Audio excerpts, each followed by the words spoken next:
Dub Nation. After the final buzzer. This is where you come for instant post-game reaction. Oh, hell yeah. This is Dub's OT. Can't wait. With John Dickinson. Hey, JD, what you up to, sugar? Long time no talk to. On KNBR 104.5 and 6.8. Streaming live at KNBR.com and on the KNBR app. Butler and DeRozan, what a fun matchup. Shot clock at 2. Corner 3 is good. Mr. Curry. Steph does not need much time. He's pointing at Jimmy Butler, smiling afterwards. Lightning quick release. And Warriors basketball back, and the Warriors get the win in Sacramento. Jimmy Butler era continues to be off to a rousing start. Warriors 4-1 with Jimmy Butler now in 5 games. They beat the Kings tonight in Sacramento. 132-106 is the final. We welcome you back. 26 games to go. It's Dubs OT with JD John Dickinson here on KNBR, the sports leader. And we welcome you in here for this Friday night edition. 808 KNBR is the number, 415-808-5627 to give us a call or shoot us a text here as I come to you from, my cell in Sacramento. If you watched the program a couple of weeks ago, only the finest of accommodations when I come to Sacramento, but the Warriors come to Sacramento and earn themselves a victory in a game that I thought was pretty important coming out of the All-Star break. So 29-27 for the Warriors as they win at 132-106. Impressive. Early, the Warriors, and this is the thing that you always wonder as we appreciate everybody filing in on YouTube and Twitch as well. First games after the break do have a tendency to be a little strange. You kind of never know what you're going to get. A lot of times teams look extremely rusty and not connected because they haven't been connected really for the better part of a week. And the Warriors had kind of a get your legs under you type of a practice and team meeting on Wednesday night, and then had a practice yesterday before coming to Sacramento. So basically one practice over the span of a week. You're trying to get Jimmy Butler integrated into everything. They had a shoot around today in Sacramento, and you just never know. Like, is a team going to look like they've never played basketball together before?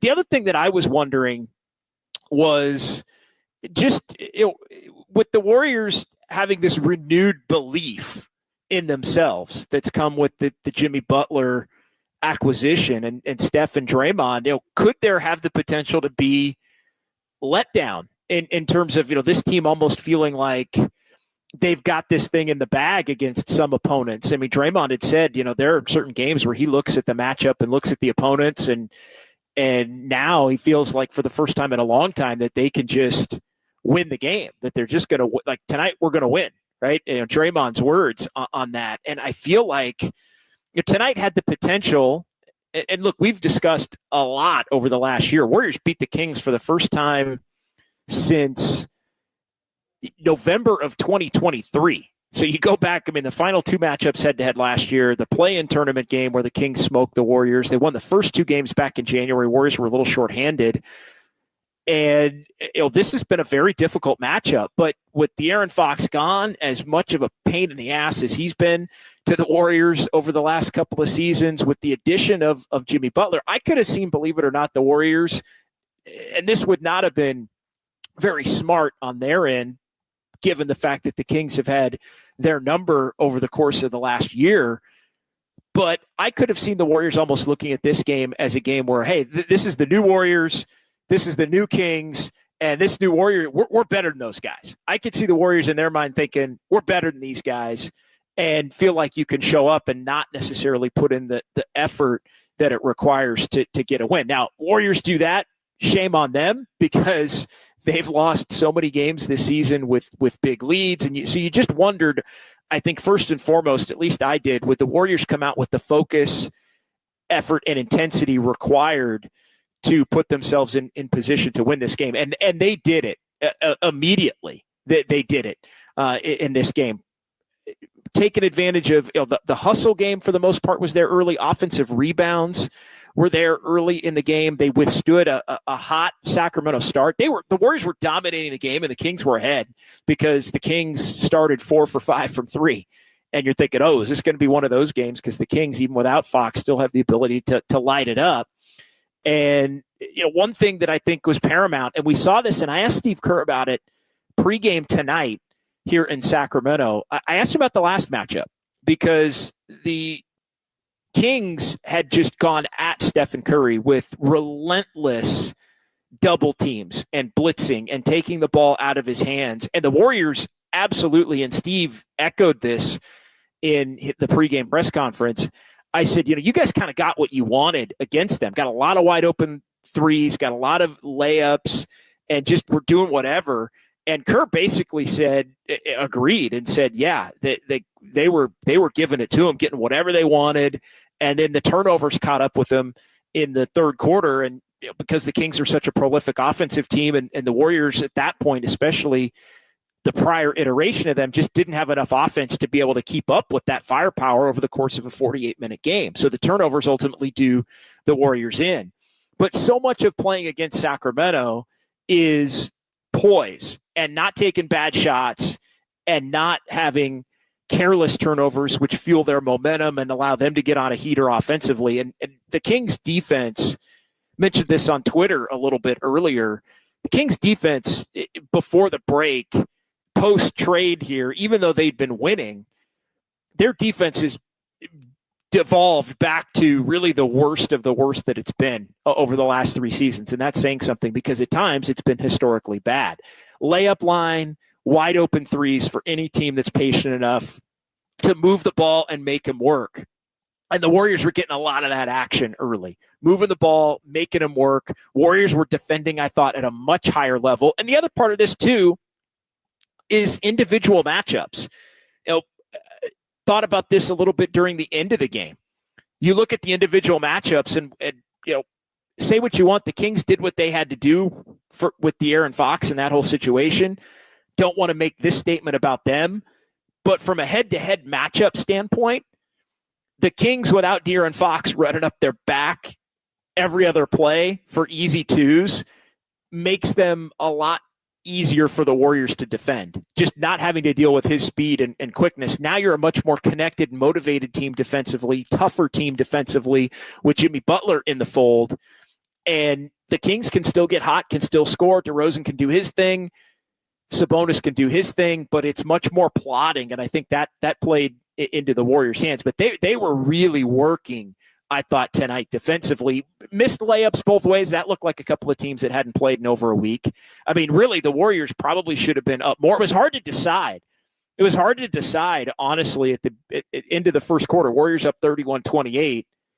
Like, which team would feel better about the scoring being where it was at that point? The Warriors got nothing from Jimmy Butler offensively. Kings committed 7 turnovers, and that was a huge story of the ballgame in this one for the Warriors. The Warriors forcing those turnovers, but it's the points off turnovers. 38 points off turnovers, 24 Kings turnovers. They were a more sloppy and disconnected team. I thought the Warriors made them that way in this game and then took advantage. 38-5 in terms of points off turnovers. That's a 33-point differential in a game the Warriors win by 26. I mean, that's your ball game. That's your ball game right there. And even though it took until the second quarter for the score to catch up with the way the game had been played, you felt like if the Warriors at that point had kept it coming, that they were eventually going to break out and get that lead, and that's exactly what happened. Big second quarter, 37-25. Warriors got hot from 3. It was Moody. It was Quentin Post. It was Brandon Pajemski. Warriors at one point up 17, and Steph Curry had taken 1 shot. And then they pushed it up to 20. And the Warriors with another opportunity to see whether they could hold on to a lead. This one, I think the Kings got it down to 8 after they built it up to 20 in the first half. Eventually it got to 29 down the stretch there in mop-up duty. But the Warriors doing a hell of a job, kind of let the Kings hang into the second quarter. It was only a 15-point game, but I thought the Warriors in the third quarter really answered some Sacramento runs. You knew that the Kings were going to come out having had the success that they have in terms of coming back on the Warriors. And they immediately got the 15 down to 8. And you're thinking, man, here we go again. Is this going to be like a couple of weeks ago where Sacramento had wiped out a 17-point lead, 18-point lead in the third quarter, and it was tied basically going to the fourth quarter, and then it becomes a back-and-forth affair where the Kings ultimately end up able to prevail. Warriors with some subtle answers tonight, some key defensive stops, some key buckets, a lot of it, again, the patience and poise of the Warriors offensively to make sure that they, instead of a good shot, they got a great shot tonight. And I think that allowed them to walk out of Golden One Center tonight and head back to the Bay, now 29-27. So 808 KNBR 415-808-5627. A lot of platitudes to go around as this team sits now 4-1 in the Jimmy Butler era. Let's get to the phone lines here as we got the great Kyle Haar back in our San Francisco studios. We'll say hi to Kyle coming up here in a moment, but Kyle can wave to everybody, and we'll get to the phones here as we allow for the folks to get in on YouTube and Twitch. And we'll start tonight with our tip-off caller, Adam in San Jose here on the Sports Leader. Adam, what's on your mind tonight? Big Warriors win, and Moses Moody, a huge, huge part of it. Hey, JD. Great game tonight. Steph looked rejuvenated after a week off. Pods and Moody were phenomenal tonight. It's great to see the 4-1 record since the Jimmy acquisition. But what really made me call in tonight is I'm already seeing on social media the delusional Warriors fans saying that if Moody doesn't start going forward, Steve Kerr this, Steve Kerr that. Look, Moody is one of the most inconsistent players in the league. On nights like tonight, he looks like he'd make a great six-man rotational player every night. But then at his lows, he looks like he barely belongs in the league. He'll have one good game and then 15 bad ones, to the point where Kerr has to bench him and take him out of the rotation. I'm marking my calendar. I love Moody, but I promise you his next good game will be against the Atlanta Hawks, which is like 15 games from now. That's all I got to say. Have a great day. Thanks for the call. Look, that hasn't been the case. I mean, he strung together some games. Now, maybe his next 20-plus point game could be a little bit down the line as you look at it. But no, Moses Moody has strung some games. I want to say going back to even the last game in Sacramento back on January the 22nd, I feel like that's kind of when this stretch started for him. I mean, I'm looking at Moses Moody here since that game, and really maybe even a couple of games before that. He had an 11-point game in the win in the middle of January at Minnesota, had 13 against Washington, did not play particularly well against Boston. But then, I mean, I'm looking at double figures for Moses Moody, 1, 2, 4, 6, 7, 8 out of 9 games to close out January, and then into February here, the 22 tonight being the best of them all in terms of points and the 5 3-point makes and all of that. But I'm seeing 8 and 9 in double figures to close out January, and now I'm seeing 6 out of 7 in February. So, I mean, do the math on that: 8 out of 9, and then 6 out of 7. So that's what, 14 of the last 16 games, so something like that, for Moses Moody playing well. So yeah, I don't think it's going to be another month until he has a good game. And the key for Moody has been the consistency. So I would disagree. I mean, he has been steady and consistent. And look, I think the bigger question, and this is where I thought Adam was going with it, was, what happens when Jonathan Kuminga returns? And Kuminga not able to return tonight. His return is around the corner here. It looks like it's going to be maybe Tuesday at the earliest, or at some point on the Warriors' upcoming 5-game road trip, which is going to begin after they host Dallas and Charlotte. But Moses Moody's not going anywhere in the starting lineup. Like, Jonathan Kuminga was coming off the bench before his injury, and Jonathan Kuminga is going to be coming off the bench at least initially post-injury. I mean, they are not, and I thought tonight was the tell when Steve Kerr stayed with the group that he was playing in the starting lineup before the All-Star break, with Steph and Podziemski in the backcourt, with Jimmy Butler and Moses Moody up front. We can quibble about who's the 3, who's the 4.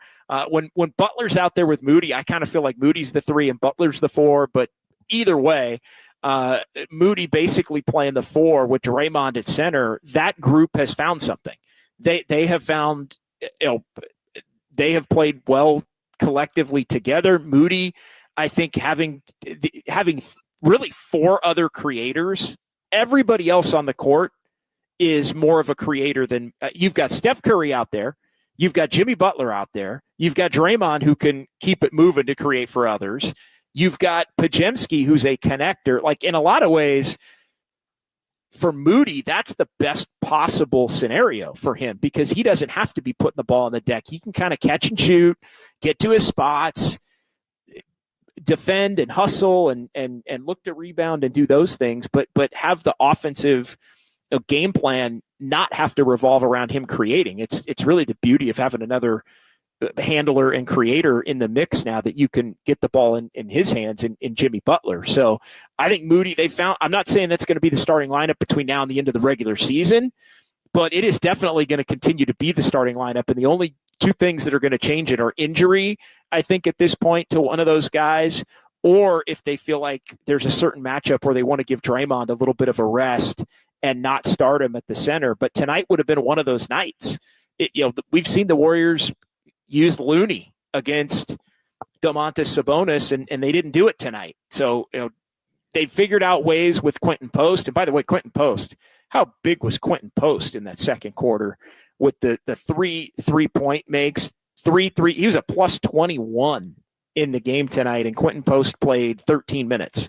Quentin Post was spectacular in his short time, and Steve has found the right combinations here of late. And so how will Kuminga, I don't want to say upset that, because I don't think it necessarily deserves a negative connotation, but there are going to be adjustments that have to be made. And again, I've said this, I think less is more as it relates to Kuminga is the right attitude. I know Steve Kerr's going to have that attitude. Bring him along slowly, let him work his way into where he can really have the ability to help this team. And if he starts to explode in ways that he was before the injury, then that's an easy solution. You just keep playing him. You keep putting the ball in his hands and letting him work.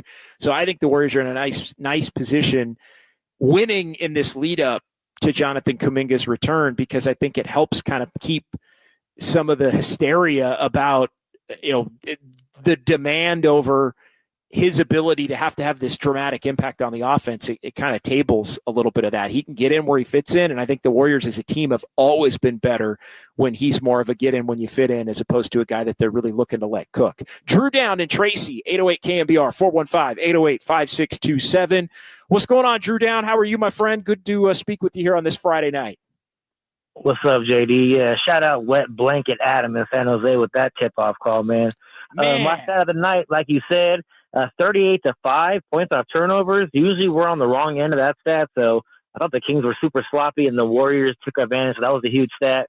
And, man, shout out Jimmy Butler. I just think he's the ultimate stabilizer for this team. When a tough gets going, Jimmy gets tough. 7 for 7 from the line. Just hit some of those big shots, mid-range shots. He just knows when to get to the line when things are getting, a little sticky. So shout out Jimmy Butler. And he just I feel like he allows the role players to be role players, Moses, the Kings killer, Moody, Pods, Buddy, like you said, Quentin Post hitting big shots. They were doubling Steph and the others made them pay the price today. And I feel like with Butler on the court, another facilitator, the others just really stepped up. And I feel like Jimmy's a big part of that, just allowing those other guys to just, not have to do too much and just, just play their role. Steph closed late, hitting some Steph type shots. And, Sacramento, they might want to call PG&E because that beam got shut off tonight. So let's stack some wins, man. That's all I got.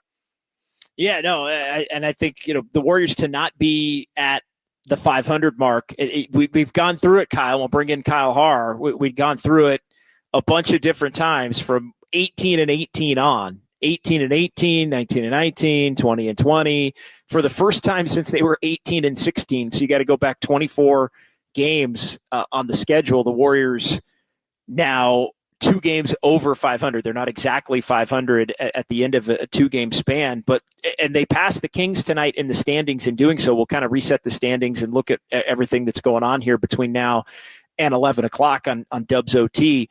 But Warriors do pass the Kings, and they don't have the tiebreaker still because they've lost 2 of the first 3. They probably can't get the tiebreaker. But I tell you, one thing I thought tonight, Kyle, I want to get your take on this. I thought about maybe making it a question of the night if we were gonna do that.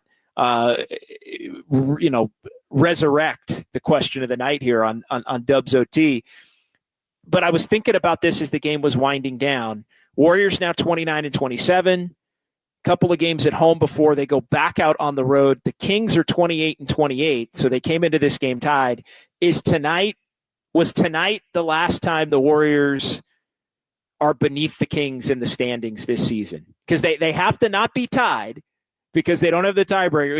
Was tonight 2 ships in the night passing as the Warriors ascend and the Kings kind of become what they've, their post De'Aaron Fox existence, at least for this season, is going to be? Well, I think we talked about it when the Warriors lost to the Kings earlier in the season, that the Kings just look like the more talented team. And I thought, I mean, just the way the game played out, the Warriors were easily the more talented team tonight. And I'll go one step further, and I'll say that I don't think the Warriors return to 500 or below. Wow. So that's it. So they will not be 500 again. I think I've seen enough. I think I've seen enough. All right. Kyle putting it down here on Dubs OT as the Warriors get the win.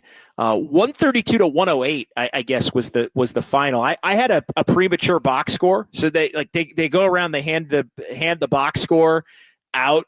Like they'll print it like right as the game is ending, and it looks like there was I got a premature box score. But the box score that I had as final box was or late in the game was 132-106. I'd kind of lost count there, but yeah, you look at it end of the night and it ends up 132 officially. Now I'm looking at the final box. It ended up 132-108. The final. So I shortchanged the Kings there on a garbage time bucket, but they end up winning it by 24, outscoring the Kings in every quarter tonight, which I think is a testament to their focus. 31-28 after 1. Could have been a higher margin there. Probably should have been. Warriors up 15 at the half. I think it was 15. Probably could have been 25. I thought the third quarter, when you knew the Kings were going to go on a run and try and make the game close, that the Warriors had those answers. And then in the fourth quarter, the Warriors, and Steve Kerr wasn't messing around tonight. He had a bunch of timeouts. First 2 quarters, the interim head coach of the Kings, Doug Christie, burned 2 timeouts each in both of the first 2 quarters. So the Warriors hadn't even taken a timeout until the third. And Steve Kerr was not messing around in the second half in terms of timeouts. He had Jimmy Butler and Draymond Green back ready to go to the scorers table with about 5 minutes to go. And that was after he'd already put Steph Curry back in the game with a little under 9 minutes to go. Took one of those timeouts to get Steph back in the game as the Kings were, I think, within maybe at that point, 17, 16, something like that. I'm looking at the moment in which Curry ended up back in the game. And yeah, it was the Warriors were up 22 when Curry went back in the game. And then about 4 minutes later, he had Jimmy Butler and Draymond ready to go back to the table, but the Warriors got to stop. And then Doug Christie pulled the plug and emptied his bench. And so Steve Kerr told Draymond and Jimmy to go back to the bench, that they would not be coming back in the game. So yeah, a buttoned up professional approach for the Warriors in this one tonight. And I think Steve Kerr was not, all the blown leads, and you've seen it a couple of different times over the last year at Golden One Center in Sacramento. No lead is safe there. The Kings always make a run, even in games that they ultimately will lose close. And the Warriors have been bitten by it in January. They got bit by it in November. A year ago, it's happened in the playoffs as well, going back to that 2023 series. So Kerr was not, and I think you're going to see a little bit of a different Steve Kerr between now and the end of the season with 26 games to go. I think you're going to see the Steve Kerr that's more apt to, when you use the baseball analogy, he's going to go to his closer a little early. He's going to make sure that he's pulling his starter a little quicker. Like he's going to make sure that none of these games slip. The Warriors have already had far too many slip at this particular point in time. So 808 KNBR 415-808-5627. It is Dubs OT with JD here from Sacramento as the Warriors win at 132 to 108. We'll get into the YouTube chat coming up. The Golden State Lumber and Building Materials text line is open. We've got sounds at Dubs OT, but let's continue here on the phone lines with Danny in Vancouver up next here on the Sports Leader. Hey, Danny. Hey, how's my friend doing? Hey, we're doing all right. We're doing all right, my man. How have you been? Did you enjoy the All-Star break? Did you gear yourself up for the final 27, Danny? I missed the season, the week off. I watched some of the All-Star game. It's a matter for another discussion. But the hockey game yesterday, I know probably a lot of your fans are. The hockey game was great, and it was really, really nice for our country. And we're a very proud country, JD. Just so you know. And it was a great game, by the way. The United States was yes. great. Yeah. We love our country, just so you know, like you guys love your country. 100%. 100%, Danny. No, it was tremendous. They've figured out a way to conduct a high quality. I don't know. I don't want to call it an exhibition, but I mean it because it sure doesn't feel that way. But they've found a way to figure it out and do it in a way that's compelling. They really did. And I was a little dubious. It was a little, but it turned out great, and it was a great series. So, but anyways, the game was just tonight. The Warriors just exactly what the doctor ordered. I was really thinking, they have to really come out and do it right tonight. I thought that. I got a little nervous in the second half, but I wasn't scared. I didn't think, oh my God, because they just kind of kept their poise. I thought their defense was amazing. They were playing Warriors basketball. The ball was flying around. And I really think they found something with Butler. They never, I don't know if you can correct me, JD, but I don't think they've ever had a player quite like this in their run. I mean, they can't double team him. He can go low post. He's super strong. He'll pass it. And it just gives them that option. And it just seems whenever, there was a little bit of concern, they went to Butler and they seemed to stabilize things. So that's something that I've never seen. I got to give flowers to Buddy because he's been so maligned. I thought he was great. He made some great extra passes, so I was really happy for him. He came and shot the ball, and it was just terrific. They still boo him here, Danny. They still boo him in Sacramento. Really? It's a little more tempered than it was, but they do not have they did not enjoy the Buddy Hield experience from his time with the Kings, and still kind of get on him, years later. So. But yeah, he played very well tonight and shot it very well and looked very comfortable. Everyone was great, and it's going to be really fun when Kuminga comes back. We have another weapon now, but I'm just telling you, Jimmy's been great, and he's just got a great dynamic to him.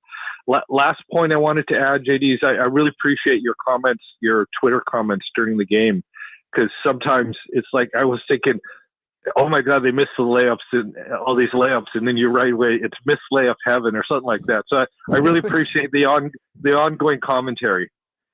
Absolutely, Danny. No, I appreciate you following along. I mean, it was both ways. I mean, the Warriors had a few more, but I mean, LaRavia for Sacramento, my goodness. I mean, he had a couple of the uglier misses of the night, ended up 0 for 5, and I think 3 of them were at the rim himself. But yeah, no, thank you for following along, and we definitely appreciate the call. And yeah, Jimmy Butler, especially in that fourth quarter, he prevented it from getting dicey by just calming everything down. Again, you've seen enough games with the Warriors and Kings. There's always a run away. We've seen the Warriors blow so many leads, and yeah, Jimmy Butler just able to bucket here, a pass there. When you're a willing passer, you can always fit in, and that was the one thing for the acquisition of Butler. I do think, and I was even guilty of this a little bit myself, Danny, I think at times because of the way that they played in Miami and because so much was asked of him in Miami, you think of him as much more of an isolation type player as opposed to somebody that can kind of read the defense and keep it moving. He's reading the defense and keeping it moving. He's a little more plotting of a player, but when you're a willing passer, I think it can work. And any player that is a willing passer, I think it's much more seamless to their ability to fit in the system. And he really is a willing passer, more than I even could have imagined. I agree. But may I ask you one last quick thing? Sure. Yeah. Yep. What's your evaluation of Post? Because I really like Post. I know it's early, but I think he's legit, and he seems to be learning on the job. Like they didn't expose him on defense. I thought he played the two centers as well as he could on those post ups. I don't think anyone could have stopped them. But I think besides his shooting, I think he's a smart player. He's got a lot of energy, and I think he's legit. I think he's going to stick in the NBA. So I'd love to hear your thoughts, and thank you. Yeah, no question. Thanks, Danny. 808 KNBR 415-808-5627, as it is Dubs OT with JD here on The Sports Leader on this Friday night. We'll keep things going till about 11 o'clock here from Sacramento as the Warriors win at 132-108. Quentin Post, I mean, as advertised. I mean, if you could, he's not soft. A lot of times you see big men with that type of skill set, and you think, oh, well, this guy's soft. Like he just, he can get pushed around. He's, doesn't want contact. And that couldn't be further from the truth. Like he can shoot it. He's extremely confident in getting his shot. He'll even take a dribble to get a defender out of his way and take the shot. He's comfortable catch and shoot. He's a good screener.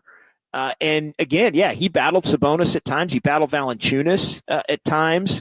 And there was the play where Valanciunas had locked arms basically with Quentin Post and wouldn't unlock. The two got tied up and Valanciunas wouldn't unlock. And Draymond's yelling at the official, like, hey, like what's going on?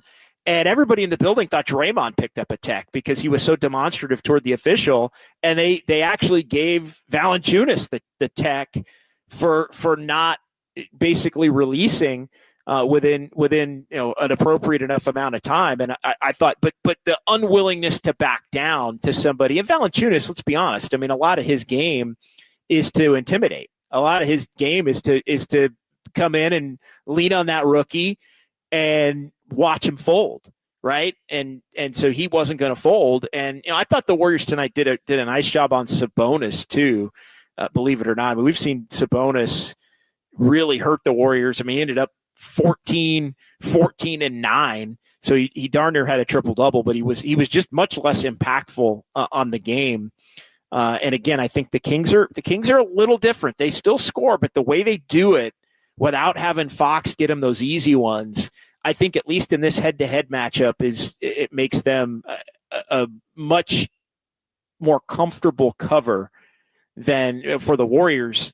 And those easy buckets, I think, add up over the game. They keep you a little beyond. Instead of down 17, you're down 11. Instead of down 11, you're down 5. And it just gives you energy to keep coming as the game goes on. So not having that again, I think in this matchup really plays into the Warriors' favor, who enjoy defending more isolation-based type players. And look, DeRozan had a great first half, and he can get buckets with the best of them, finish with 34 points, but he's just going to isolate. And the rest of the team can be defended at a certain clip when you're able to do that. Another big key to this one, it's the bench for the Warriors. And I'm glad Danny mentioned Buddy Hield. He ended up with 22 points. I mean, that's tied for game high honors for the Warriors with the 22 points. It was him and Moody 22. So it wasn't even Steph. Pajemski with 20 in this game. Impressive stuff, because it didn't have to be the Steph dominated, Jimmy Butler dominated kind of a game. Yet you look up at the end of the night and it's Pajemski plus 21, it's Jimmy plus 19, it's Draymond plus 23. A lot of guys with big time impact on the game. All right, 808 KNBR. Let's go ahead and take a quick timeout. We'll come back. We'll dive into the YouTube chat as the Warriors win 132-108. The Golden State Lumber and Building Materials text line as well. It's Dubs OT with JD here on the Sports Leader.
Dub Nation, this is the real and inside story on Warriors basketball. Dubs OT with John Dickinson continues. Streaming live at twitch.tv/thesportsleader.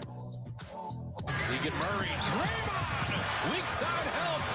That's the defensive player of the year, Draymond Green, right there. Steph Curry funneled him to him. BP2, drop it in, and Moses will finish. So the Kings take time. Pretty basketball by the Dubs.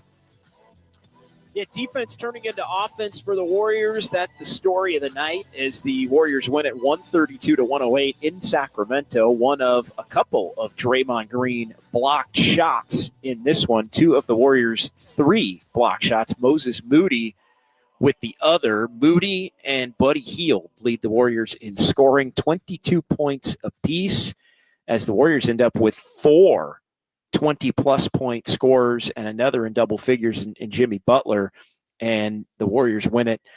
Going away by 24, never truly got tight down the stretch. The Kings able to cut the Warriors' 20-point lead from the first half all the way down to 8 in the third quarter, but the Warriors with answers at every turn in that third quarter, ending up outscoring the Kings 32-20, and they go on to win 132-108. 808 KNBR 415-808-5627 as we get into the second hour here, 10 o'clock hour, Dubs OT here on the Sports Leader. Kyle, let's get our question of the night in officially here, posted. Do we have the thing? Do we have a thing? Dub Nation, it's JD and Silver's question of the night. Can I ask you a question? Huh? Well, now we got to have new imaging made, Kyle, because it's not. That's how long it's been since we've done it. I think Greg Silver was still a part of the show the last time we did it, but Kyle is going to get that out. And Kyle, did you get it out already? I want to make sure I read it appropriately. Oh yeah, it's out there. Yeah, okay, we have the question. Sorry, it's been a long time, and I forgot to tag you, but yes. The Dubs OT question of the night: will the Warriors remain above 500 for the remainder of the season? 2 answers, simple, yes or no. Yes, Dubs looking good. No, we've seen this story before, as the Warriors do get to 2 over 500 for the first time since they were 18-16. So they are now 29-27. I'm going to vote yes. And overwhelmingly early, the first 30, 40 votes of this thing, it's about an 85-15 clip in favor of yes. The other one that I was thinking, we did not make this the question of the night, but looking at the NBA standings, are the Warriors going to be beneath the Kings in the standings again this year? That one's a little bit trickier. It only takes 1 Kings win and 1 Warriors loss at this point. The Warriors don't have any tiebreakers against Sacramento, at least at this point. Probably won't have a tiebreaker. Hey, the Warriors won a division game tonight. 2-10 in the division.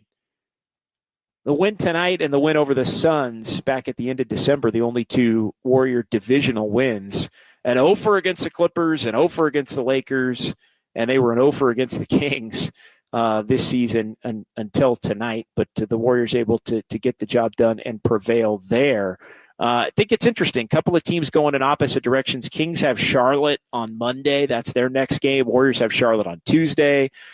Warriors have the Dallas game mixed in between. I think if the Warriors get the next 2, I think if the Warriors get the next 2, I think they will not touch 500 again.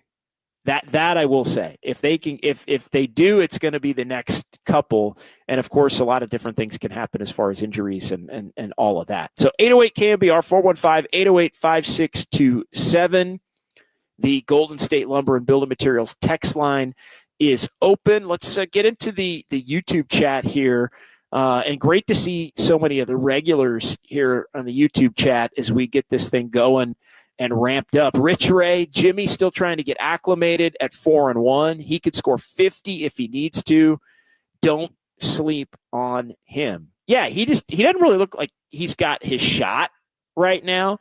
He doesn't want to take threes, which I think isn't the worst thing in the world. I mean, ended up 5 of 10, 7 of 7 at the free throw line. He just does so many other things: the assists, the steals, just the high IQ basketball acumen. Like he is truly for a superstar player. He plays like a role player. His game is so nuanced. And he's just a superstar at all of the little things, which is, sometimes often superstars, are you scoring? Are you shooting? Are you defending the other team's best player 94 feet for the length of a game, 35, 36 minutes when you're out there? And, Jimmy Butler can do all those things, but he does the more subtle things, I think, more frequently and as consistently as anybody that I can imagine for somebody that's as talented in league circles over the history that he's been in the NBA. Skills report next. We run off 4 or 5 more of these wins. Things will get real interesting in the West. I guess that's the other question, and I'm a little reluctant to go there at this point, but somebody said to me tonight, the Warriors really might have something special. And I'm thinking, is it too early? They're not at that point. They haven't even won this game yet. I think that. And I'm thinking, at what point do you take notice on that front? Like, to me, it's I don't even think you can until at least the end of this upcoming road trip. So it's 7 more games. And really maybe not even until the next homestand that follows that road trip, which is another 7 games, the 7-game homestand. So, and what would that really mean? Because the reality is the Warriors are going to have to be excellent. If they're going to have any chance to get to 6, they're going to have to be excellent between now and the end of the year. They're going to have to be 4-1 on top of 4. They're going to have to be 4-1 and 8-2 and 16-4. Like that's what it's going to have to look like. It's going to have to be that level of 20-5 to finish the year. If you're going to have a shot, I think a realistic shot to get to the 6 seed. The reality is the Warriors might be playing for 7. They might be playing for 8. When it's all said and done. But I think there's a belief now that this team has enough of a path and can get to the end of the season where we're all feeling like the ceiling for this team, regardless of their path, can be significant. And again, it's not only what that means for this season. Can they get into the playoffs, play a series, win a round? It's also, how do they take the way this season ends up and mold that into something that can truly be championship level contention for next season? So I'm not so much in pump the brakes mode as it relates to what can this team be on the high end. Because I'm not going to rule out the possibility of it being able to come to fruition. But the one thing I will say is let's give it a little more time. Not that it can't happen, but let's just give it a little bit more time to sort of see how things shake out and play out. Digum117 in the YouTube chat. No lighting the beam tonight. No, definitely not. CA commenting on the second quarter run for the Warriors. Yeah, the second quarter was really where the Warriors won the game. They were moving the ball. They were knocking down open threes to start the quarter. Quentin Post. Pajemski had a big 3 that put him up 50-34. Moody was doing his thing. At that point, Warriors had a 20-point lead, 60-40, and the Warriors were doing Buddy Hield involved in that as well. And so, yeah, a really, really, really solid, strong second quarter for the Warriors proves to be the difference. San Jose Jazz fan 4, the ceiling is the roof, JD. Yeah, the roof looks a little better, actually. The actual roof looks a little better. I should like bring some like a KNBR fathead or something to stick on the wall next time. I don't know. We'll see. Let me tell you something. If the Warriors are playing another game in this at Golden One Center this year, something will have gone horribly wrong. I'm gonna, or they will not be because I'm telling you, if they play another game at Golden One Center, that means it's the 9-10 game, which means that this team has been very meh between that. Like that means the 4-1 will turn into 5-5, will turn into 10-10.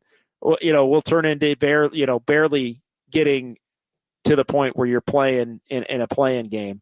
I think that's where I feel like the Kings are almost 9-10. I think 9-10 is their ceiling.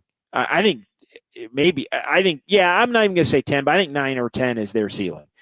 When you look at them, especially as some of the shine is off of Doug Christie and what he had cooking there a little bit before the trade deadline. Digum 117, did Sack get any better after trading for Levine? No. And I think part of the reason, look, they had a unique situation. They look like the old Bulls. A lot of people, they did. And again, the old Bulls are constantly competing for that 10 seed in the Eastern Conference over the last couple of years. No, they had a difficult situation with the De'Aaron Fox deal because De'Aaron Fox refused. He wasn't going to sign. And he didn't formally request a trade, but he was not going to re-sign with them. And so they did a preemptive strike and sent him out. And did they get better? No, I don't think they did get better. Did they get worse? I don't know that they're significantly worse. I think they were probably going to be about a 500 team anyway. And then he was going to put them in a position where they were probably going to have to trade him this offseason. And everybody in the league was going to know that they had to trade him in the offseason. And maybe they wouldn't have got even as much in return as they did. The other thing I will say, though, they did choose to try to get a more capable current player. Like the one thing they didn't want to do was tear the whole thing down to the studs. And hindsight may prove that they should have, but if they felt that they wanted to, I think they wanted to trade De'Aaron Fox, sort of be a different version of what they had been, at least this season, and not turn themselves into a flaming disaster of a joke in the process. And look, they're, even with the loss tonight, I think 5 over 500 in the Doug Christie era. There's some close games where they've had some kind of fluky wins in there late, in some games where they've come back. They've been excellent in close games with Christie, but I think they were more concerned about optics, and I wonder what they're going to do in the offseason, because I could definitely see them cobbling together a couple. They've got a lot of B and C level play. Like they got a lot of B's on their team. They don't have a lot of they don't have any A's really now. And Fox wasn't one either, by the way. But Levine is less of one than even Fox was. That I will say. Like Levine and people were going to be. We talked a lot about Levine. Warrior fans were not going to like Zach Levine, and the Kings have more scorers on their team to where they can carry. They aren't as Levine dependent as the Warriors would have been. You imagine Levine on the Warriors and no Jimmy Butler. Now maybe they still have Wiggins, because I don't think you make that deal unless you're keeping Wiggins. But yeah, that wouldn't be great. Uncle Looney, Kings are a terribly constructed team. Well, when you have to trade your second best player and one of your franchise stars in the middle of a season, it leads to that. But yeah, they didn't need DeRozan. That's like DeRozan made Fox and DeRozan a little redundant. And so, yeah, that led to that to me was the poor construction. But anyway, that's enough on them. At least for now. They did what they had to do, but again, I feel like they're playing for a play-in spot as their ceiling. And I think they knew that. And they can either retool and cobble together some of those B-level players to try and get somebody that can be an alpha for them, or they can tear the whole thing down. There's a part of me that wonders if they might tear the whole thing down and do a rebuild in the offseason, especially if they're another one-and-done play-in tournament type of a team. 808 KNBR, Fozzie out in the East Bay. As we bring it back to the Dubs. Fozzie heard me say 20-5 rest of the way, and he's all over it. What's going on, Fozzie? Yeah, JD, brother, what's going on, man? Thanks for taking my call. To 20-5. Your call, or I guess what, 20-6 now? I guess we're at 26. All right, yeah. So before I get there, let me just say something real quick about the Kings and about the rest of those kind of bottom teams in the West. This is what it's going to probably look like for them. I mean, to me, all those bottom teams, they got worse, which is good for us. But that's what I wanted to talk about. 20-5 is not far off from being not reachable for the Dubs. I mean, look, we got the Mavericks and Andre Iguodala night on Sunday, and Clay's gonna fight his heart out, but I still have them winning that. But after that, we got like 5 or 6 or even 7 straight winnable games, and not only are the Dubs gonna probably win those games, but that's gonna be a huge confidence boosters for those guys who don't get a lot of minutes, and who probably are still trying to do their best to get minutes on the floor. Because if we can get 20, 22 points from Moody and from Podziemski, like what we've seen tonight, it's going to take us a long way, not only just to finish out the year, but into the playoffs. If those guys can get us to the playoffs and hand the ball off to Jimmy and Steph Curry in the playoffs, man, I think we can not only make the playoffs and get to that 6th seed, but make a deep playoff run. Cheers, man. Well, if they're playing at that level and they get to that spot where they end up, let's say 6th, then they're 20-5. They're going to be the scariest team in the NBA to face. That I will say. Like, ain't nobody going to want to face them at that particular point in time. And you look at the 29 and 27. I mean, you win 20. You talk about winning 20 more games. I mean, that's 40. That's 49 wins, man. That's 49 and 33. But again, it's 4-1 on top of 4-1 on top of 4-1. I mean, that's what it's going to take exactly. You're going to have to replicate the 4 out of 5 and do it 5 more times, and that's how you get to 20-5 with 1 game to go. And you're looking at one more for look. If they do that, then people are going to believe that this team could win the title out of the 6th seed. That's the reality, and we'll see who they play. But if they go 20-5, I think that might be because this is still an older team, because the schedule is going to be daunting, not maybe in terms of opponent, but daunting in terms of, and it's already starting tonight and Sunday. It is daunting in terms of games, rapid fire. I mean, we're talking 27 games in 49 and a half days is what it or 50. I'm sorry. It was 27 games in 51 and a half days. I was looking through it starting with tonight. I mean, there are only 2 times that the Warriors have 3 times that the Warriors have more than 2 days off or have 2 days off in between games. I mean, it is every other day with back-to-backs. The only little let up in the schedule, they do have a 2-day break in the middle of March before they play the Kings again, interestingly enough, in Chase Center. And then they have a weird deal where Jimmy Butler, there's 2 days before his return to Miami and 2 days after his return to Miami when they're on a long road trip where they go Atlanta and New Orleans around that. Other than the Warriors' 4 nights in Miami or whatever the heck it's going to be, they are basically playing every other day the rest of the way with 2 long road trips. And again, I think for an aging type team, even as much as the Warriors are dependent on their youth, and it was funny tonight, you look at, Moses Moody playing great, but all of a sudden, Kyle, and if all of a sudden it looks like, the veterans and the young guys are blending. It's Podziemski and Moody are doing their thing, and Jimmy and Steph and Draymond are doing their thing, and what's going to happen when Kuminga comes back and all of that. Like it just Jimmy Butler has allowed here through these last 5 games for all the pieces to really look like they fit together a lot better, whether it's old, young, or different skill sets up and down this roster. Let's get to a couple more chats. Kyle, you want to take the controls here? You got a couple lined up. A lot of people coming at our guy Adam, who started the show, questioning like where did that come from? Moses Moody, what?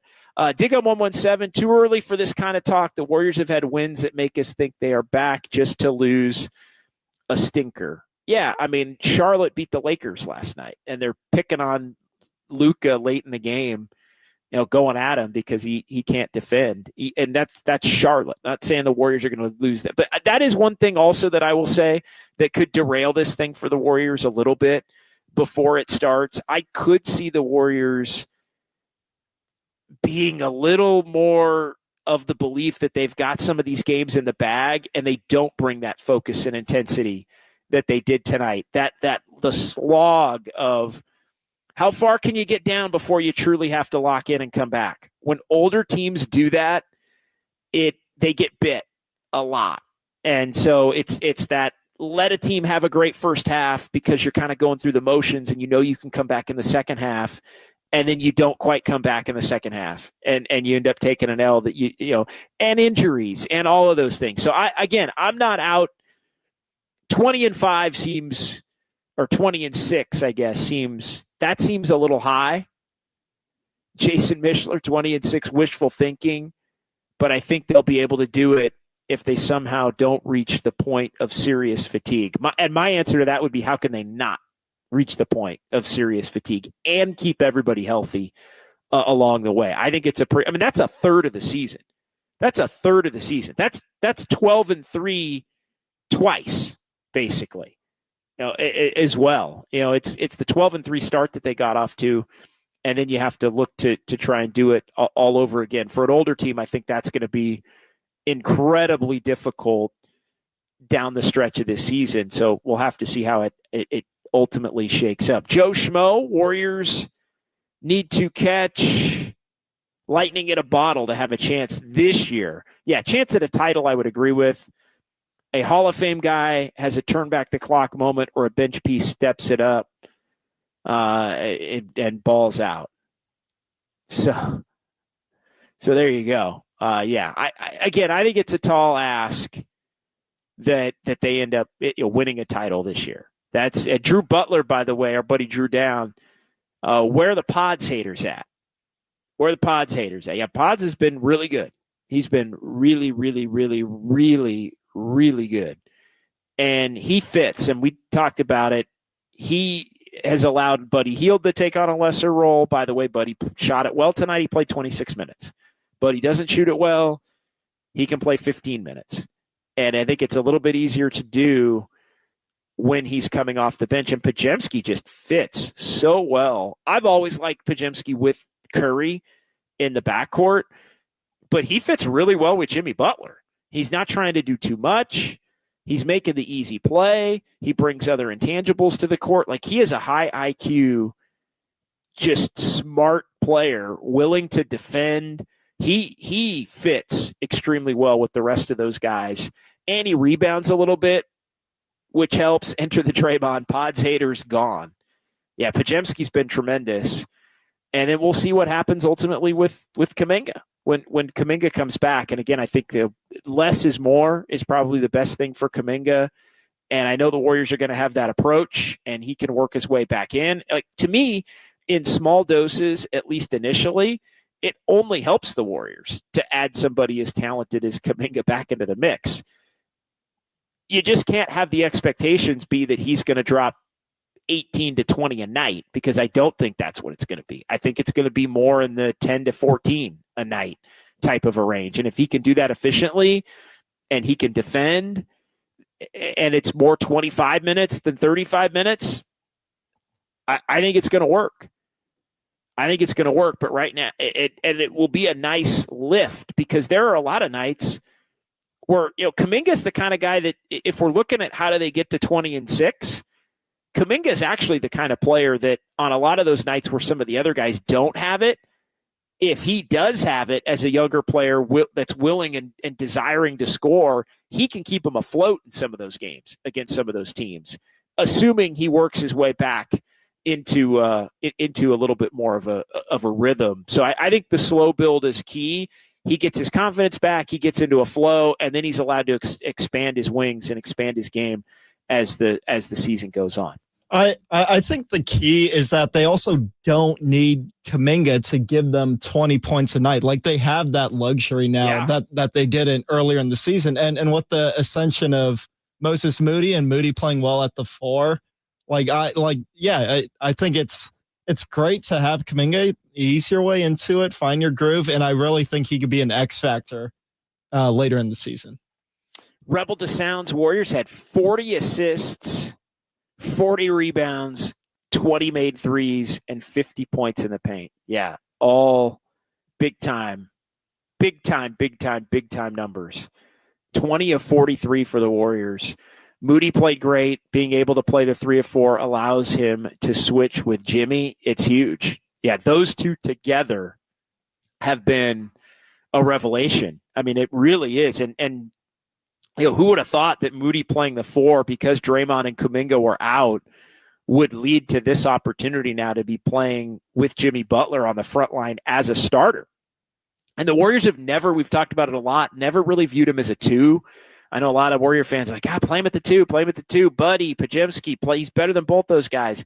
They just have never, it's funny that him playing the 4 is what gets him on the court more than anything. I've always thought him to be more of a 3, but it is, as Steve Kerr always says, it's the combinations that you're on the court with, and him and Jimmy Butler are a real quality combination to be on the floor together. Andis Brown, Moody, I'm telling you, when he plays well, Warriors are more versatile and makes him more dangerous. Absolutely. I mean, there's a reason Moses Moody has played well in playoff games. I mean, the Sacramento series, Moses Moody was one of the Warriors' best players in that series, and he didn't even play the first game. And if you remember, Warrior fans forget this. Do you remember whose spot in the rotation Moses Moody took in that series? Kyle, do you remember? Definitely Kuminga, right? It was Kuminga. Kuminga rendered himself basically unplayable at 2 different times in that series, and Kerr pulled Kuminga out. It was in game 2 in Sacramento. Kuminga gave up and this is 2 years ago, Kuminga, but he gave up a 10-0 run himself. Got lost on a screen. De'Aaron Fox cooked him, point of attack a couple times. And, I mean, Mike Brown put him in hell with some of the – I mean, he really did with some of the plays that they ran and just absolutely exposed him. And Kerr took him out and went to Moody, and Moody basically played the rest of the series. He came in, gave him a lift, helped that game be close, even though the Kings ultimately won that game 2 to go up 2-0. He played the rest of the series. Kerr went back to Kuminga a little bit in game 4 after he had to play in game 3 because Draymond was suspended, and Kuminga was so bad in game 4 that was it. In the first half of game 4, he didn't play again the rest of the series, basically, in the rest of the playoffs, even on into that Lakers series. But again, this is a different Jonathan Kuminga now than then, but Moses Moody, the moral of the story there, able to really help the Warriors prevail in the series a couple of years ago and help them stay in the series against the Lakers. All right, Jeff Molina, JK seems to shine when the team has an off night. Yeah, a little bit. I mean, sometimes that's okay, though. I don't – he just – I don't know. There are ways to. A lot of times, I get tabbed as like the being down on Kuminga guy. I think he can. It depends on your definition of shine. Like he can shine with 15 points. He can shine with 12 points if it's 4 for 5 and some free throws. He doesn't have to score 25 to shine. Now, I also don't think he's the kind of guy that you want to have to score 25 for you to be able to win, and the Warriors were kind of dangerously getting close to that before he got hurt. But no, I think he has a skill set that plays as long as you're not looking at his return with the expectations of, oh my God, the Warriors are getting their third. It's Steph and it's Jimmy, and now you're adding 25-point Kuminga, because you're not. That's the part. And that's not that he won't have those games. He will, but they're going to happen naturally. It's not going to be the way that it's looked. So, and we'll see. I don't want to cast any grandiose statements as it relates to Kuminga and what he can or can't be and whether he fits or not. This is a whole new team. So we got to see how it looks with Jimmy Butler. He may be great with Jimmy Butler, and he may be a dynamic player at the level to which you think they can win a title next year by doing nothing that involves him in terms of a move.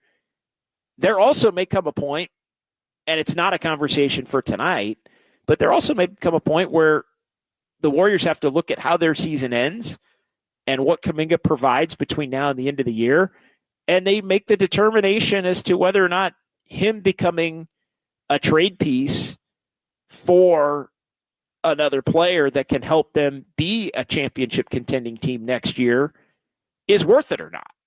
And so that's all part of the evaluation. Again, I don't think we have the answer one way or another. All right, quick timeout. 808 KNBR if you want to jump in on the phone line. Still got time for that. And we will also get to our Sounds at Dubs OT, which is coming up straight ahead here. Warriors get the win 132-108. Some fun with numbers between now and 11 o'clock, and then we'll reconvene with Just Dubs tomorrow here on the Sports Leader. But it is Dubs OT with JD on KNBR 104.5 at 680, the Sports Leader.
KNBR presents the sounds of Dubs OT. I can see the headline now. Kerr says Warriors better without Curry. No class, no ball. I want to get my joy back. I'm happy here, off the court. Now here's John Dickinson. All right, welcome back. Warriors win 132-108 from Sacramento. Dubs OT with JD. Let's get to our Sounds of Dubs OT segment as put together by Kyle Haar and Jacob Violante in our San Francisco studios. Excellent work by everyone. And we'll start with the head coach of the Warriors, Steve Kerr, as we often do. And a key, one of the many tonight for the Warriors, Golden State, and there's not often you can say this, plus 24. Stephen Curry was even in this game. The Warriors were even with Steph Curry on the floor, where they were plus 24. It ended up with Curry not on the floor for the game. And so they played well tonight in some key stretches where Curry was out of the ball game. And here's what Steve Kerr had to say about that. Well, Quentin came in, knocked down 3 threes right away. So that top of the second quarter group with Draymond, Jimmy, Quentin, BP, I think Buddy was out there with them. They were great. And Steph was even able to go back to the bench. He was scheduled to check in, and that group was on a run. And so we sent Steph back and waited till after the timeout to bring him in, bought him an extra minute, and let that group go. Yeah, and that's another one of those little subtle things that the Warriors are going to have to do to try to manage it. Sometimes you're going to have to get Steph in a couple minutes early. Sometimes you might give him an extra minute if the game flow is working itself in a certain direction. But, yeah, it was Brandon Podziemski out there with Jimmy Butler and Draymond Green, Quentin Post, and Moses Moody. I mean, those were the guys that were out there. I guess at that point, Moody at the 2, and yeah, Buddy Hield ended up coming in for Jimmy Butler. But Quentin Post, man, just absolutely stroking it from deep there, and a big part of the reason why the Warriors were able to have the game flipped. And it felt really, for the first time, it felt like the Warriors were dominating. The score did not indicate that the Warriors were dominating, at least at the end of the first quarter, 31-28. At the end of that run there in the first half of the second quarter, all of a sudden, all right, Warriors are up 16, Warriors are up 20. Toward the back end with Steph and the starters back in. But then it felt like, okay, now the game is basically to the level at which the Warriors had dominated. It felt a little like the Warriors were letting the Kings off the hook for both as poorly as Sacramento was playing and as well in certain phases that the Warriors were playing. But you can get plus time with Steph off the court right now as this thing is built. That's a big time plus for the Warriors, and Jimmy at plus 19 in the time that he's on the court, a 19-point difference. So Jimmy was a plus 19 in the minutes that he was out there without Steph, which is impressive in and of itself. All right, let's continue. And big topic earlier in our Dubs OT poll question of the night. We'll kind of reset that here as we get on into the program. And the question of the night was very simple, and I'm looking at it right now. I want to make sure I get it phrased properly here as Kyle worded it in the tweet. Dubs OT question of the night: will the Warriors remain above 500 for the remainder of the season? Right now, the yes, Dubs looking good, and 86-14 advantage over no. We've seen this before, but with every win, the chatter is going to continue. How good or great can this Warriors team be down the stretch? Could they eventually be on to something special even for this season? Still early, 4-1 in the Jimmy Butler era. You look up at the standings now with the Warriors getting the win to improve to 29-27. They're a game and a half back of 8th. They're a game and a half back of 7th. They are still only 2.5 back of 6th. I mean, it is truly right there. Not necessarily going to have tiebreakers over a lot of those teams, but can this team get on a run that makes you believe something special could be coming in the postseason? Here's what Steve Kerr had to say. I didn't look at the standings at all during the break. It was awesome. Not once. Yeah. I look at the standings every day. I mean, all season long, and we know who's ahead of us and where they are. And there's not anything we can do other than play like we did tonight. And the good thing is there's a lot of time left, 26 games left. If we can get on a streak like we did early in the season, get on a run like that, we can make up games pretty quickly. But we need to do that, obviously. So good start to the post All-Star break slate tonight, and obviously another huge game against Dallas on Sunday. So we got to be ready for that one. Yeah, Dallas, another one of those teams immediately in front of the Warriors as the Warriors moved into 9th tonight with the win over the Kings.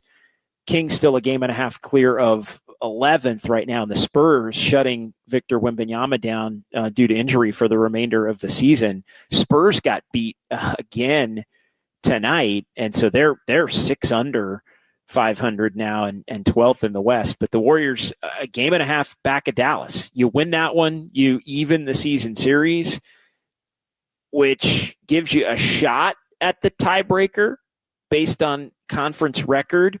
The Warriors and Mavs conference records are close enough to where the Warriors could potentially still win that in terms of having a better conference record. So you still could win the tiebreaker, but you can't win the tiebreaker if you lose to Dallas on Sunday, and you would be 2.5 back at that particular point in time. But 1 right now in the loss column. And Dallas had themselves a nice little week. They won 2 games right before the break after they lost a home game in overtime to Sacramento, one of those against the Warriors, and they come out of the break.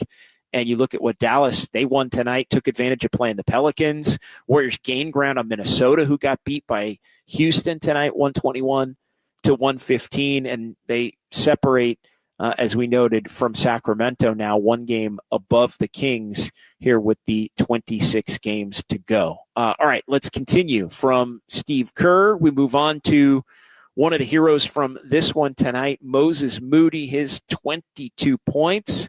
And another theme of this show, what's clicking for Moses Moody? Consistent playing time, a huge part of it, 28 minutes tonight, but also playing the 4 spot as opposed to playing a 2 or a 3 spot.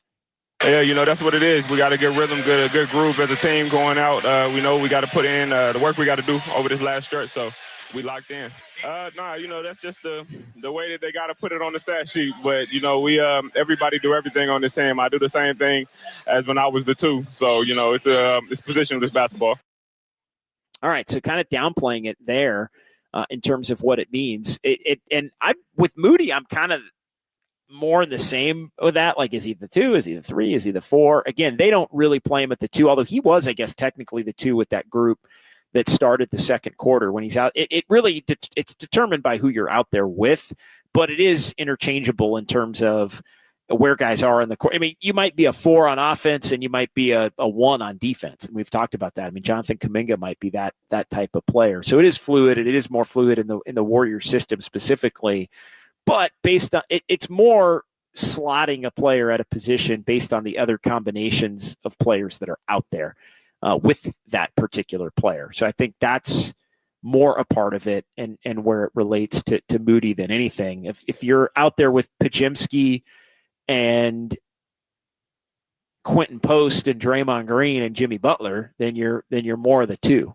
You're more of the 2-3 than if you're out there like he is in the starting lineup where you're more of a 3-4 with Draymond at the center and Steph and Brandon Pajemski, who are the guards, but then Pajemski does some forward type things in terms of his rebounding. So it is truly, I think, more positionless than we like to make it seem from time to time. All right, let's get a couple of Steph Currys here before we wrap up this segment. And that last audio, by the way, courtesy of NBC Sports Bay Area. I want to make sure we give them credit on that.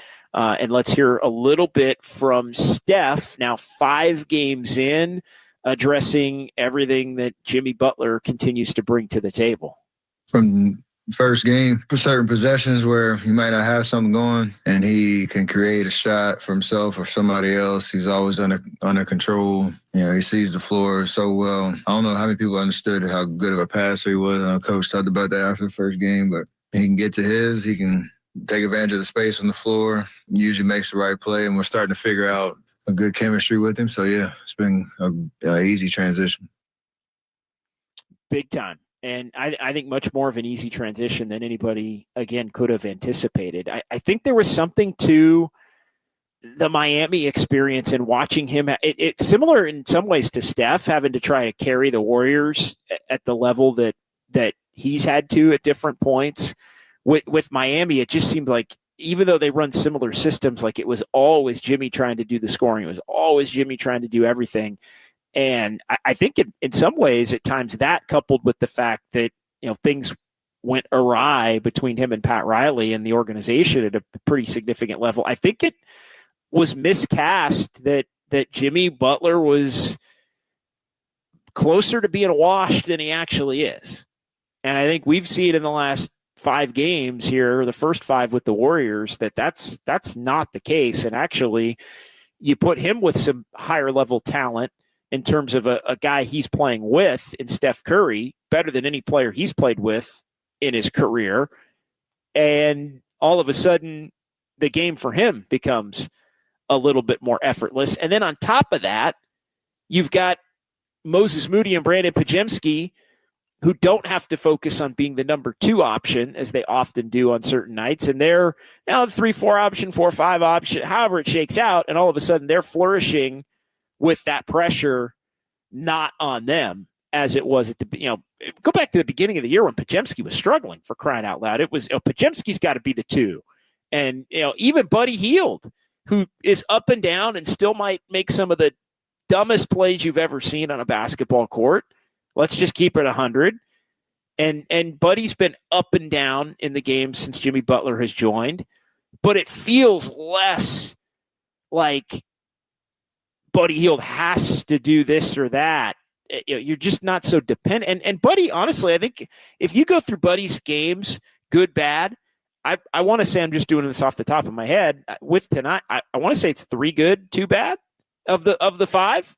I think he played pretty well in Chicago in terms of scoring. That was a real up and down. Like, he had some horrible defense and blunders, but he was pretty good in Milwaukee, if memory serves, I thought, and then not so much in Dallas. Anyway, I'm doing it off memory. I may have a game twisted here or there. Are you going to make me do it, Kyle? You going to make me do it?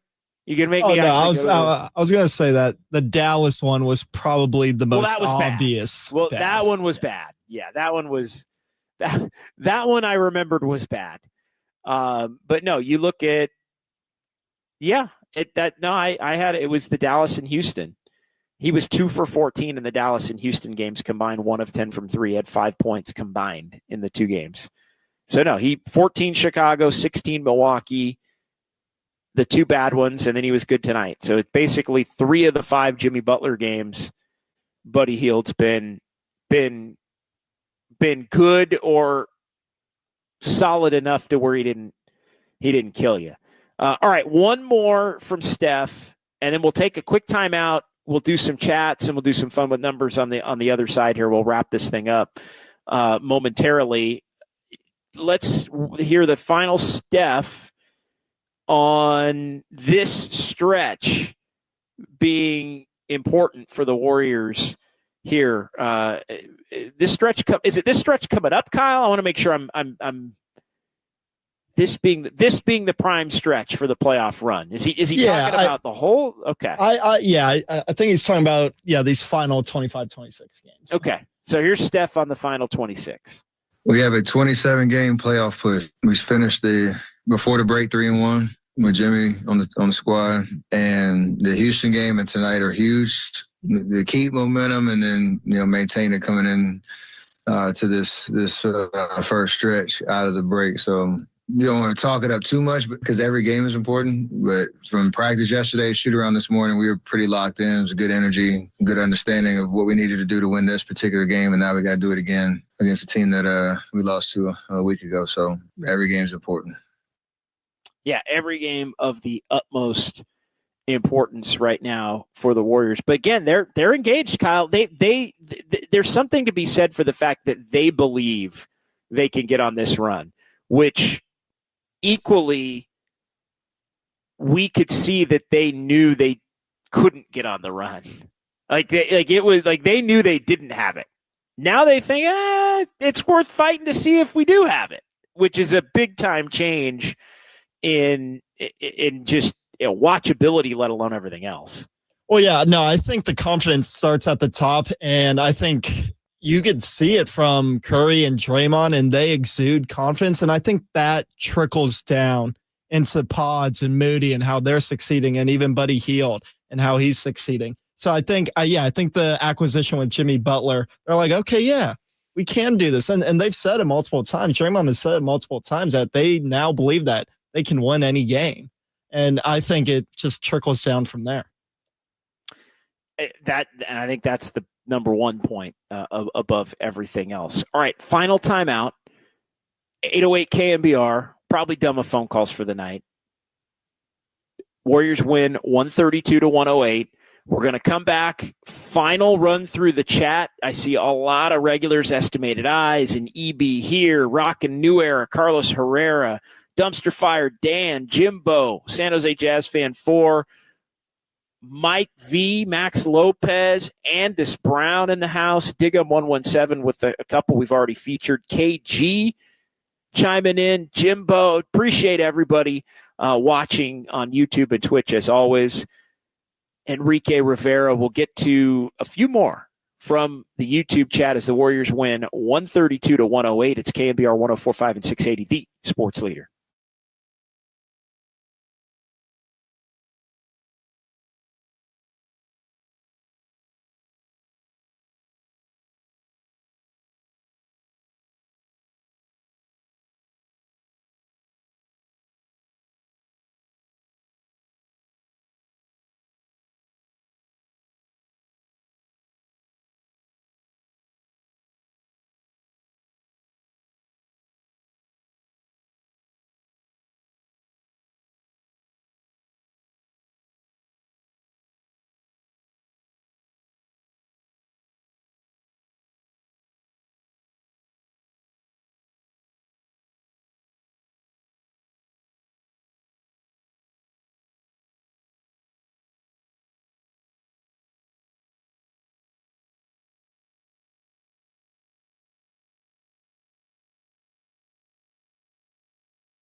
This is Dubs OT with JD. Time now for fun. I'm a fun guy. With numbers. No, I'm just having fun. On KNBR 104.5 and 680. Streaming live on KNBR.com and the KNBR app. All right, welcome back. Final segment here as we are into the 11 o'clock hour. Appreciate everybody sticking with us tonight, getting started a little bit before 9:30. We'll wrap things up here. And again, make sure you're locked to KNBR tomorrow. We are going to have Giants baseball tomorrow. Hard to believe, spring training and spring training games underway for the Giants tomorrow. And so that will be coming your way in the 11 o'clock hour. But we've got the 10 o'clock hour for you still tomorrow for Just Dubs with JD. So we'll be on recapping this one and some other big picture thoughts as well. But really looking forward to that. So stop by and say hi on YouTube and Twitch tomorrow from 10 until 11 here on the Sports Leader. And Sunday, what a day that's going to be.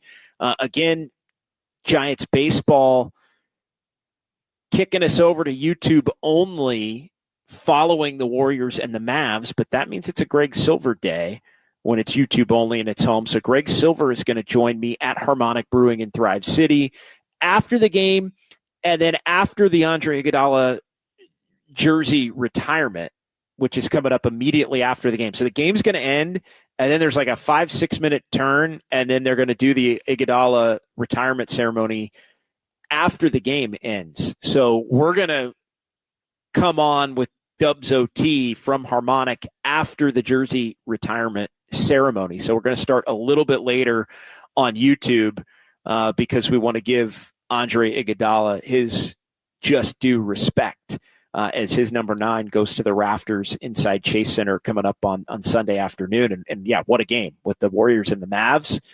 Klay Thompson back for a third time this season at Chase Center and the Jimmy Butler home debut. And it's an afternoon game, by the way, so don't miss it. Not a 5:30, it's a 12:30. And a lot of eyeballs going to be on that one. And we've got you covered here on KNBR as we always do. All right, fun with numbers here real quick.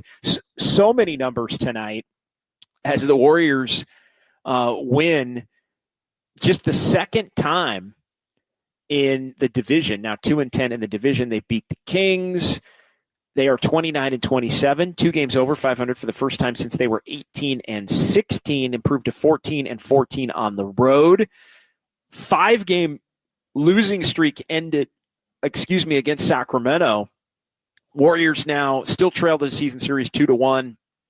I count, Kyle, people, I guess technically the play-in tournament game doesn't count, right? It just mysteriously go. I count that game. It's 2 regular season last year. They knocked them out. They eliminated. The Warriors their season ended.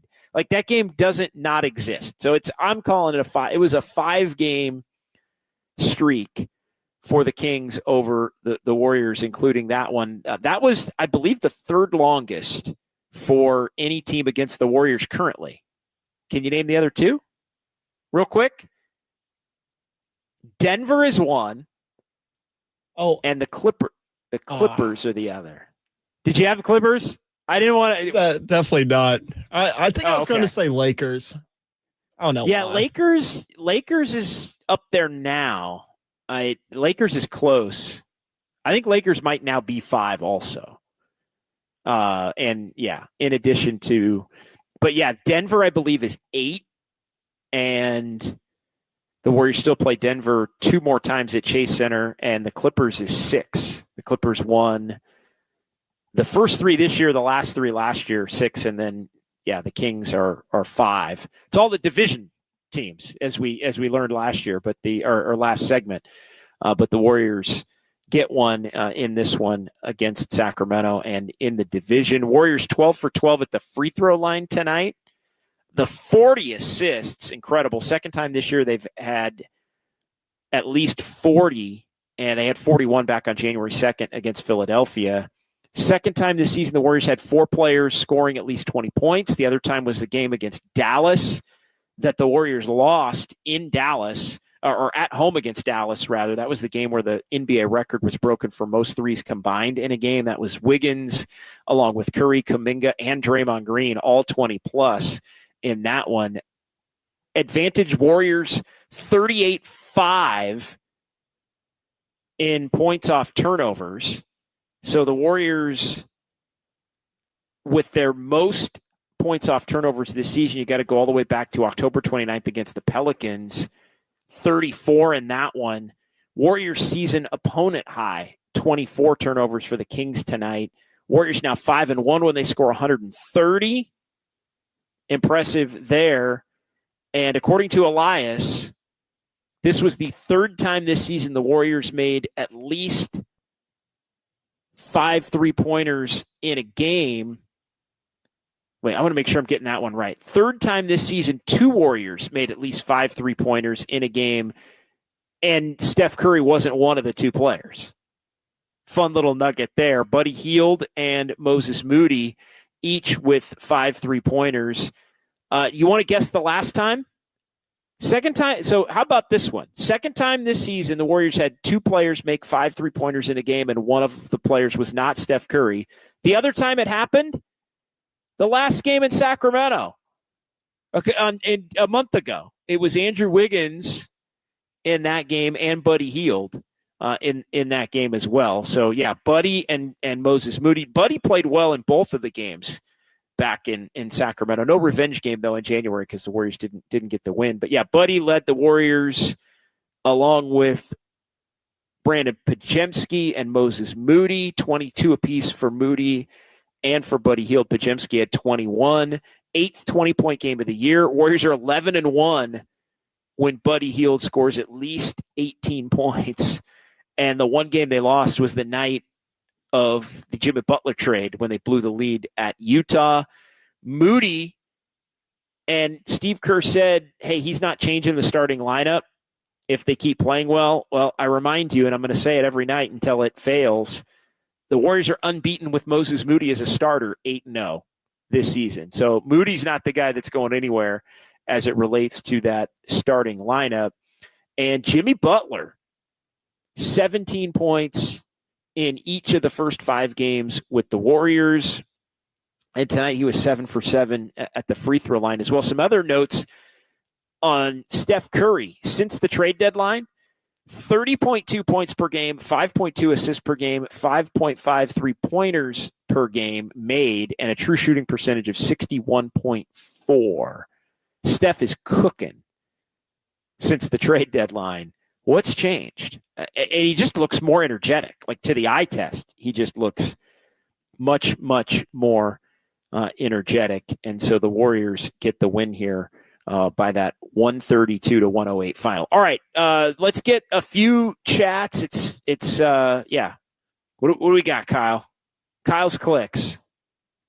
We got to get it open for that. Kyle's Clicks on-air production meeting right now. Write that down, Kyle. We're working on it. We're working on it. Kyle, we got to get a Kyle's Clicks close. Dumpster Fire Dan Kerr is destroying his haters in this Warriors fan base. It was always the roster talent, not the coaching. Yeah, all of a sudden, Moses Moody and Brandon Pajemski look like much better players because Jimmy Butler's on the team. No question about it. All of a sudden, Steph Curry looks like a superstar again. Rebel to Sounds, the 3-point contest rejuvenated Buddy Buckets. Well, it could have gone one of 2 ways, right? I think that's what Warrior fans were hoping. Good one there from Rebel to Sounds. What else we got, Steve? Steve-O. Whoa, Steve-O.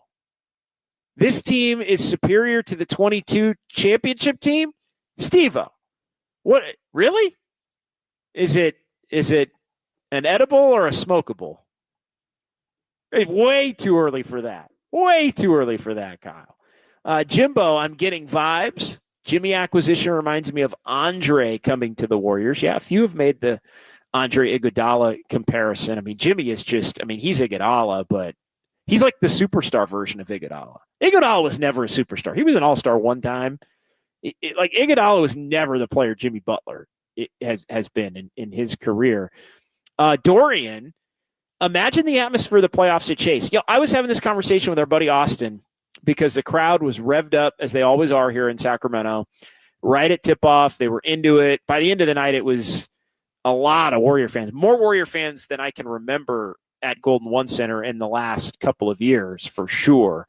And they took the joint over at the end, as happens when a game's a blowout. The Kings fans did it at Chase, honestly, back in January when they blew the Warriors out in that game on the final night of the NFL season. But I was talking to Austin, and I said, one thing that I predict, I do think that the atmosphere at Chase is going to change. I think the blasé, again, is it going to be 2017 Roracle? No.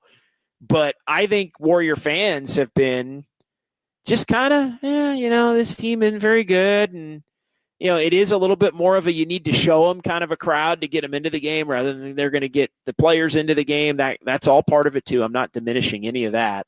But I think that the Warrior fan base is going to take to this team the winning, of course, but the edge at which they're going to play. I think this is going to be a team that mixes it up with the officials, with the opponent. That's my. If I have one bold prediction, Kyle, between now and the end of the year, is we're going to look at the Warriors at Chase, and we're going to be like, damn, there's some life back in the building for the first time maybe since the 2022 playoffs, when Chase really earned its stripes as a legitimate NBA building coming out of COVID and obviously the horrible 15-50 year that the Warriors had without Steph Curry basically for the whole year and Klay Thompson. I think this team's going to build a vibe that Warrior fans are going to gravitate to, and it's going to be unique to the teams that won titles. It's going to be a little bit more of a, I don't want to say we believe, but I feel like it's going to be a little bit more of that style of play, maybe. I don't know. It's not going to be we believe in terms like we believe with. I shouldn't have said it. But it's going to be different. It's not going to be there's going to be a little bit more of an underdog feel to it. I think is probably the way to put it. Whereas Warrior fans were just initially just so in awe at how good the team was, and then just in awe of how dominant they were. It almost became like at Roracle when the Warriors were at the peak. It was almost as if the fans were kind of clowning on the whole league. It just had that vibe. It's not going to feel like that. It's not going to feel like that, but it is going to be, I think, a step up, maybe even a couple of steps up from what we've seen the last couple of years since the 2022 championship. How many more? A couple more? Oh yeah. So I feel like there's always like a common theme within the chat. And so today's common theme was earlier in the show, a lot of people were clowning on the Kings. And we got a few Kings fans in there that like to troll us when the Kings beat us. So I'm gonna show some of my favorite Warrior fans trolling the Kings. Okay, very good. Very good. Here we go. Let's go. I like that one. The Sacramento Bulls got punched in the mouth. Okay, appreciate that. D-Lou 22. I heard. I don't know. Where's the beam? Why is it dark? Send the Kings back to Arco. There you go, Andis. Send the Kings back to Arco. Okay. They gave JD a spot in some hallway. Hey, I like this spot. I like this spot. I'm not complaining about this spot. This spot is better than I have in a lot of places, to be honest. It seems peaceful. It's peaceful. It's not very aesthetically pleasing, but it's close enough to the action to where I can get on the air quickly and not be in anybody's way and not have everybody looking at me like, what is this guy screaming about? So no, I got nothing but love for the cinder block behind me here. Looks an awful lot like the as I said last time, looks an awful lot like the hallways at Levi's Stadium. Looks like they used the same kind of block that they used in the bowels of Levi's Stadium when they built Golden One Center. Similar era. This place opened in 2016. Levi's opened in 2014. They probably used the same. They probably used the same block manufacturer to build this thing. And it is literally, a room with a light, a table, and an outlet. JD got detention on a Friday or what? Like it Friday, literally, yeah. I'm gonna swing this. Like it is literally like there's a door, and there is a door, and it like you just kind of it just go. I mean, it is there's my bag behind me. It looks like you're gonna get interrogated. I mean, yeah, it does. It's like it's the interrogation room. That's exactly what it is. But again, no complaints at all from that at all. And yeah, the table I've got, like, it's just like a normal table. So I got the table right here. Got my box scores and all that. So it's just, I mean, it is a table. It is. I mean, if I asked what was for dinner, they would say you're going to get a cheese sandwich and some meatloaf and some meatloaf. Right. I mean, it was. But again, this is better than some spots. And it's actually better than a lot of spots that I've been here. But no, thank you for indulging me and as we flip the can. Yeah, bread and water. bread and water.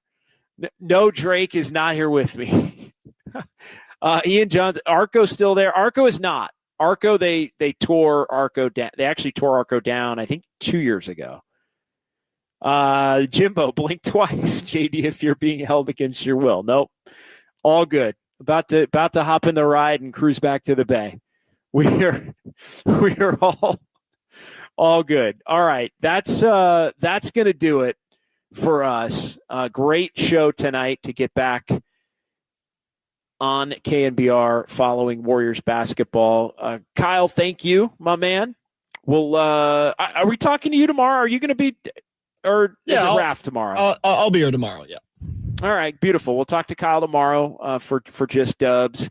And then back on Sunday, remember that's an afternoon game, and we'll be live on YouTube and Twitch coming up after the Iguodala retirement ceremony. We'll pop over to Harmonic. Greg Silver's going to be on hand, and we will have the heavy YouTube chat comment show on that night from Thrive City and Harmonic Brewing, and have a couple of Kolsch's and a prog rock, and as always, stop by and say hi if you're in the area. What an afternoon that is going to be at Chase Center on Sunday. All right, so for Kyle and for Jacob Violante and anybody else I left out, I think that was it for tonight, Kyle. You're good. No? You're good. Yeah. All right. I'm JD. We'll talk to you Sunday. Warriors win it 132-108. It's KNBR 104.5 and 680, the sports leader. Anything I can do to motivate him. I like that. GP2. What a beautiful deflection and steal. But he didn't force that. Curry sidestep three. What a great decision by Buddy Hield right there. Even though he's having a game. That's the unselfishness. Emirates Cup or bust. Oh, hell yeah. First of all, you got to start off liking each other. I'm super cereal. Big fat dub. Ain't nobody going to stop me. I just wake up and I can shoot it no matter if I'm playing or not. But great win. Who are these guys? I love you, JD. Bye, sugar. I can see the headline now. Kerr says Warriors better without Curry. Jimmy freaking Butler puts it in. Everything's going to be all right.